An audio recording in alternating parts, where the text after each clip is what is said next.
اولئک الذین کفروا بآیات ربہم، اولئک الذین، یہی وہ لوگ ہیں، کفروا، جنہوں نے جھٹلایا، کفر کیا، چھپا لیا، بآیات ربہم، اپنے رب کی آیات، یعنی کہ یہ وہ لوگ ہیں جنہوں نے اپنے رب کی آیات کا انکار کر دیا۔ کیا مطلب ہے اس چیز کا، آیات کا انکار کر دیا؟ یہ سب بتائیں اس کا کیا مطلب۔ آیات دو طرح کی، آیات نشانی کو کہتے ہیں۔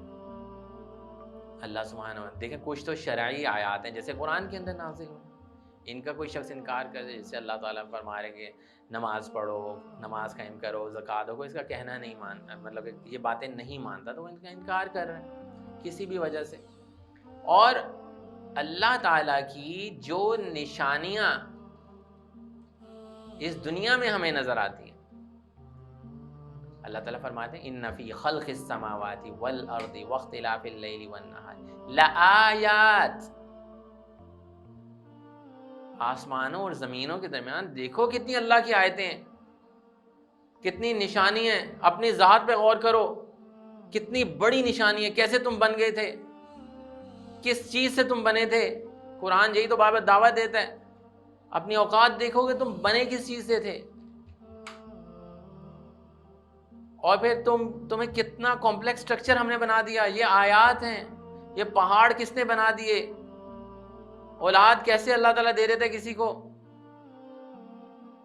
کسی کو سلطنتیں کیسے دے دیتا ہے، کسی کو بادشاہ سے فقیر کیسے بنا دیتا ہے، سورج کیسے آسمانوں کی طرف چڑھتا ہے، پودے کیسے اگ رہے ہیں، بیج سے پودا کیسے بن رہا ہے، یہ آیات ہیں۔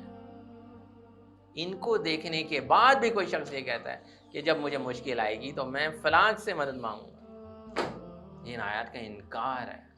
جب تمہیں بیماری آئی تھی تو کس نے تمہیں بچایا تھا اس بیماری سے؟ اللہ تعالیٰ کہتا ہے وَإِذَا مَرِضْتُ فَهُوَ يَشْفِينِ، جب تم بیمار ہوتے ہو تو اللہ ہی تمہیں شفا دیتا ہے۔ اِنَّ مَعِيَ رَبِّي سَيَهْدِينِ، میرا رب ہی مجھے ہدایت دیتا ہے نا۔ یہ نشانی نہیں تھی کہ ہم بستر مرگ پہ پہنچ گئے تھے، اللہ نے دوبارہ ہمیں زندہ کر دیا۔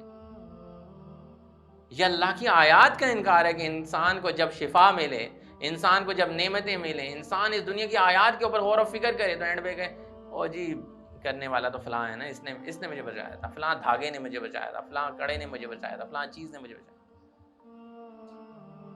آیات دیکھنے کے بعد آیات کو جھٹلانا، اولئک الذین کفروا بآیات ربہم، یہی وہ لوگ تھے جنہوں نے اللہ کی آیات کو جھٹلا دیا تھا، کچھ تکوینی آیات کو جھٹلا دیا یا قرآن کی آیات کو جھٹلا دیا، ولقائہ، اور اس کی ملاقات کو بھی۔ اللہ تعالیٰ سے ملاقات یعنی کہ ایک وہ دن جس دن ہم اللہ کے سامنے پیش ہوں گے، اپنے اعمال کا جواب دیں گے، اس کو بھلا دیا تھا، کیونکہ جب بھی انسان کے ذہن میں آخرت کا تصور بلر ہوتا ہے تو وہ گناہ کی طرف دوڑتا ہے، اپنی بدماشیوں کی طرف دوڑتا ہے، اپنے دل کی مانی خواہشات کی طرف دوڑتا ہے۔ تو یہ لوگ کیا کرتے تھے، اللہ کی آیات کا انکار کرتے تھے، اور آخرت کو شاید مانتے تو تھے لیکن یقین نہیں رکھتے تھے۔ قرآن میں آیات آخرت کے لیے یوقنون کا لفظ استعمال ہوا ہے، وبالآخرۃ ہم یوقنون، کنوکشن، یقین کہ آخرت کا دن آئے گا، مجھے جو بھی میں ابھی کام کر رہا ہوں اس کا میں نے آگے جا کے جواب دینا ہے۔ اولئک الذین کفروا بآیات ربہم، یہ وہ لوگ ہیں جنہوں نے اپنے رب کی آیات کا انکار کیا، ولقائہ، اور اس کی ملاقات کا بھی، فحبطت اعمالہم، بس ان کے اعمال برباد ہو۔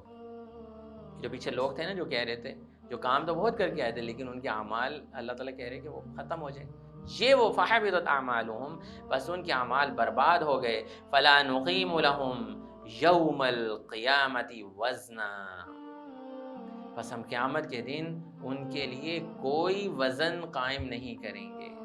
یعنی کہ کیا مطلب ہے کہ ان کا کوئی وزن، ان کے اعمال کا کوئی وزن نہیں ہے، اعمال تو وہ کر رہے ہیں لیکن کیا کیا پرابلمز ہیں، اللہ تعالیٰ کو نہیں پہچان پا رہے، اللہ تعالیٰ کی نشانیوں کو نہیں پہچان پا رہے، ان کا انکار کر رہے ہیں، آخرت پہ یقین ان کا ہٹتا چلا جا رہا ہے۔ تو یہ لوگ کون ہوں گے؟ ان کے اعمال تو شاید ہوں گے لیکن ان اعمال کا کوئی وزن نہیں ہوگا۔ فلا نقیم لہم یوم القیامت وزنا، لیکن ایسے لوگوں کے اعمال کا آخرت میں کوئی وزن نہیں ہوگا۔